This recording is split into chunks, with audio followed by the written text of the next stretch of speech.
कोशिश हमारी यही, तोड़ेंगे मौन को और जारी रखेंगे संवाद।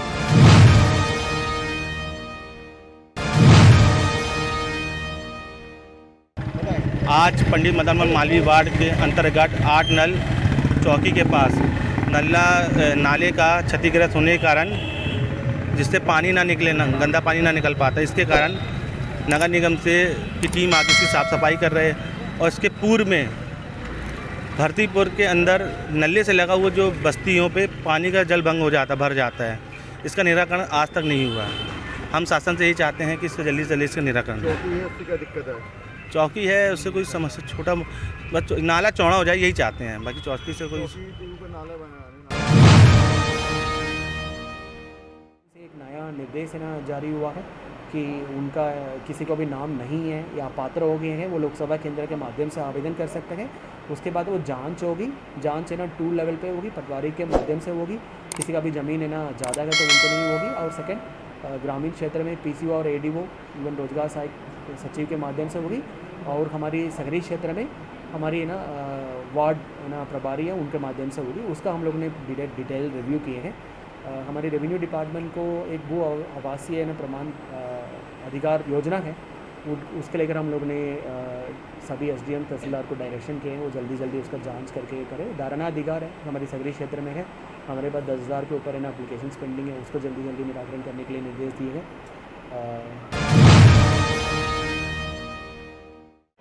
मैं 3 साल से परेशान हूँ मकान के लिए। प्रधानमंत्री आवास योजना का मैंने फॉर्म भरा है, लेकिन अभी तक कोई कार्रवाई नहीं हुई है।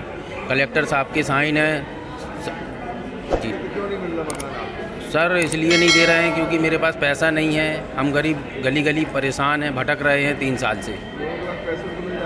जी, जिसके पास पैसा है उन लोगों को मकान दे दिए हैं, जिसके पास नहीं है तो वो गली घूमने के लिए छोड़ दिया है उनको।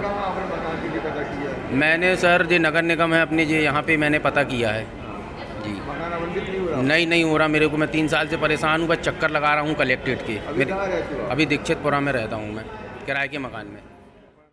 सर मेरा बच्चा मॉडल हाई में पढ़ता है और सर 10वीं में फेल हो गया है, तो उन्होंने मतलब अब हम 10वीं रिपीट करना चाहते हैं, तो 11वीं में ये रसीद वगैरह सब रखी हुई है।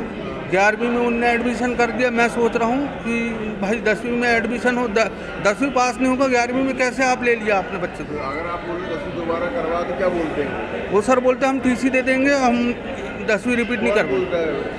वहाँ के जो प्रिंसिपल हैं वो बोलते हैं। एक क्या नाम है उनका?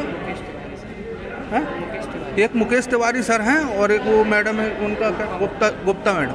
क्या आपकी क्या मांग है?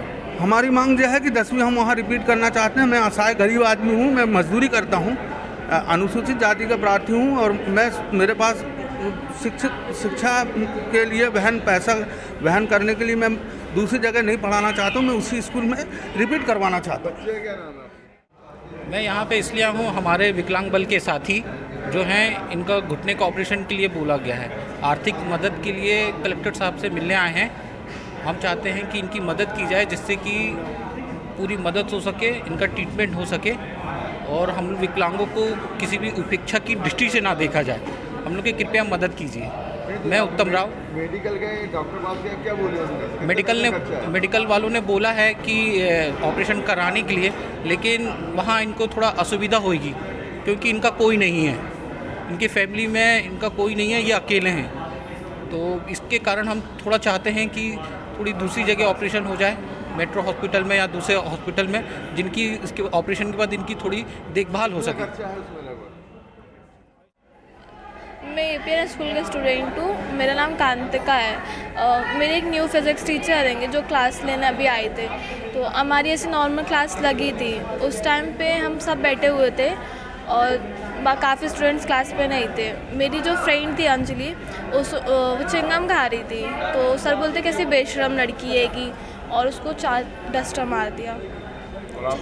4 डस्टर मार दिया तो वो रोने लगी। तो मैं उसके पास जैसे ही गई उतने में सर आए और मुझे बोलते हैं कि तुम अपना हाथ दिखाओ, तुम्हें भी डस्टर मारना है। तो मैंने सर से पूछा, सर आप मुझे रीज़न बताओ कि क्यों मारना आपको। तो सर ने रीज़न नहीं बताया। सर बोलते हैं हम इम्पॉर्टेंट नहीं समझते रीज़न बताना। मैंने बोला ऐसा है तो आप एक काम करो, प्रिंसिपल के पास चलो। तो मैं जैसे साइड से निकलने लगी प्रिंसिपल के पास जाने के लिए, तो सर ने वहीं पर मुझे पिलर में मारा और 15 चांटे मारा, कॉलर पकड़। ये 5 तारीख। फिर आपने इसकी शिकायत करी आपने? हाँ किया, प्रिंसिपल को भी किया, कैंट थाने में भी किया, AP Narmada school. CM helpline का है ना कोई स्पेशल सेक्टर्स उठाकर भी हम लोग निराकरण कर रहे हैं। जैसे कि है ना सबसे ज़्यादा शिकायत है जैसे कि नगर निगम में प्रकाश व्यवस्था के लेकर ना आ रही है, सबसे ज़्यादा रजिस्टर्ड है। सो इसके लेकर सिस्टमिकली कैसे इंप्रूव किया जाए, मतलब प्रॉब्लम MPD के साथ हैं या स्मार्ट सिटी के लाइट्स के साथ हैं या LED लाइट्स है ना क्यों बदला जा रहा है, मतलब इसके लेकर हम लोग एक डिटेल रिव्यू करेंगे। इसी प्रकार का हर सेक्टर पे, हर डिपार्टमेंट में एक एक सेक्टर ले रहा है। जैसे कि 108 का हम लोगों ने हेल्थ डिपार्टमेंट के 108 का पूरा डिटेल रिव्यू किया जाएगा, उसका गाड़ी का डिले और गाड़ी का मेंटेनेंस, गाड़ी की अवेलेबिलिटी और कौन सी सबसे ज़्यादा रेफरल केसेस है ना कौन सी जगह से आ रहे हैं, primary health centre, community health से आ रहा है, वहाँ की है ना मतलब इलाज करने का सुविधा कैसे है। इस प्रकार का हर डिपार्टमेंट में सबसे ज़्यादा कंप्लेंट्स कौन सी जगह पे आती है या फिर हमारे लिए बहुत इंपॉर्टेंट सेक्टर है, उसको लेकर हम लोग डिटेल रिव्यू करने के लिए किया गया। CM हेल्पलाइन एक है ना मिरर होती है। सो सबसे ज़्यादा शिकायत कहीं से आती है, वहीं कहीं ना कहीं है ना मतलब है ना गवर्नेंस की ना और ज़्यादा ज़रूरी है। उसको सिस्टमिक वे में हम लोग है ना इसको कैसे मॉनिटरिंग करें उसको लेकर हम लोग कर रहे हैं। जैसे कि ना रेवेन्यू में एक निजी ज़मीन का अतिक्रमण का मैटर्स है ना मतलब शिकायत है 95 शिकायतें हैं, उसको लगातार हम देखेंगे 250 का ऑर्डर हो गया क्या, 250 का ऑर्डर हो गया, तो उसके बाद है ना पालन करने में इशू है तो फिर रेवेन्यू और पुलिस है ना दोनों को है ना समन्वयन की टीम बना करके मतलब ऑर्डर्ड हुआ है प्रकरणों के उनको ज़मीन को है ना कब्जा हटा करके कैसे दिया जाए, मतलब इसको लेकर करेंगे। इसी प्रकार का हर डिपार्टमेंट को बोला है मतलब अपना अपना सेक्टर्स आइडेंटिफाई करें। आज इसके अलावा एक कोऑपरेटिव सेक्टर का मीटिंग हुआ है, एक गवर्नमेंट ऑफ इंडिया और माननीय मुख्यमंत्री महोदय द्वारा कोऑपरेटिव सेक्टर को बूस्ट करने के लिए निर्देश है ना प्राप्त हुए हैं। इसमें नए सेक्टर्स है ना कोऑपरेटिव सोसाइटीज़ है ना प्रारंभ होना है, उसमें हम लोगों ने आज एक कोर कमेटी का मीटिंग है उसका आयोजन किया है। इसमें टूरिज़्म का सेक्टर है जैसे कि ना बेड़ाघाट में शिल्पीकार है उनको एक समिति बना दे, समिति के माध्यम से ना उनकी जैसे कितने भी है ना मटेरियल्स खरीदना है। अभी क्या होता है एक शिल्पकार हर मटेरियल है ना इंडिविजुअल लेवल पे खरीदता है, हो सकता है उनका महंगा भी पड़ रहा हो। सो एक समिति फॉर्म करके वो समिति है ना मतलब उनके लिए ऑर्डर करे सो दैट उनका एक नेगोशिएशन पॉइंट रखेगा कि कम कीमत में ना खरीदने का। उसके लेकर हम लोग ने डिटेल मीटिंग किया। मटर का है, पान का है, एक हमारा गांधी ग्राम में सबसे ज़्यादा पान की खेती होती है। सिंगाड़ा है ना लार्ज लेवल पे होती है, उसमें सिंगाड़ा में एक कोऑपरेटिव सोसाइटी के माध्यम से हम लोग उनका फूड प्रोसेसिंग कैसे लाया जाए। अभी राह सिंगाड़ा है ना मतलब भेजा जाता है, उसको हम लोग है ना प्रोसेसिंग करने के लिए कैसे काम किया जाए। ऑलरेडी एक पनागर के पास नाबार्ड के माध्यम से एक प्रोजेक्ट ऑलरेडी चल रही है, उसको भी हम लोग ने अवलोकन करने के लिए और नैनो यूरिया के माध्यम से सिंगाड़ा का प्रोडक्शन बढ़ाने के बारे में भी डिस्कशन हुआ है। नए दूध समितियां बनाने के बारे में भी बात हुई है। हमारी अभी भी सांची में एक पनीर का प्रोडक्शन है ना स्टार्ट हो गया। कोशिश हमारी यही, तोड़ेंगे मौन को और जारी रखेंगे संवाद।